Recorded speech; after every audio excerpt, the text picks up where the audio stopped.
整趟旅程我最期待的是在第8天到大城上面的起点。所以我以前那个常常来，叔叔会载我来这边看海，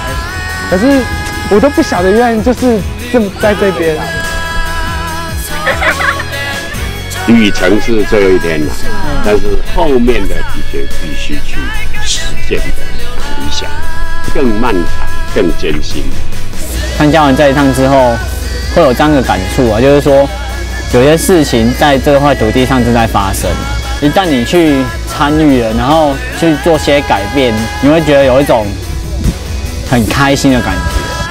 他们表现出来的情绪，他们说出来的事情，我相信台湾其实应该不会真的只是变成一个很冰冷的世界。